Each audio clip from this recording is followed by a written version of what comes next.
आता दिवाळी होळी एकत्र होणार. शासन निर्णयाने एका झटक्यात कर्मचाऱ्यांना मिळणार 9 लाख रुपये. तर पाहूया कशा प्रकारे मिळणार आहेत.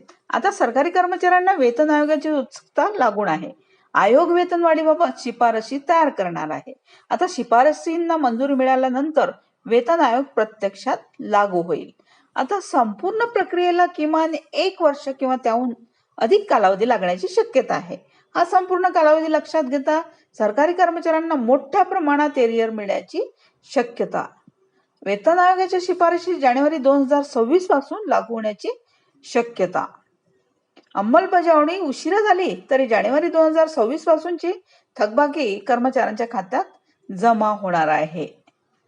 18 ते 24 महिन्यांचे एरियर कर्मचाऱ्यांना मिळू शकतो.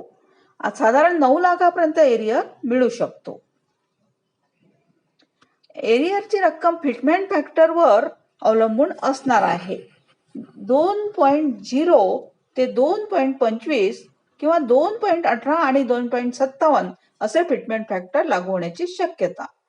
20 महिन्यांचे एरियर गृहीत धरला तर लेवल 1 ते लेवल 5 मधील कर्मचाऱ्यांना सुमारे 3.60 लाख रुपयापासून ते 9.17 लाख रुपयापर्यंत एरियर मिळू शकतो.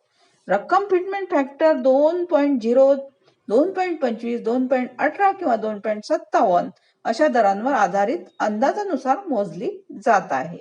आता वेतनवाढ जानेवारी 2026 पासून लागू मानली आणि अंमलबजावणी 20 महिन्यांनी झाली तर त्या 20 महिन्यांचा फरक एक रकमी स्वरूपात कर्मचाऱ्यांना दिला जाणार आहे. आता कर्मचाऱ्यांच्या खात्यात लाखो रुपयांची भर पडण्याची शक्यता आहे.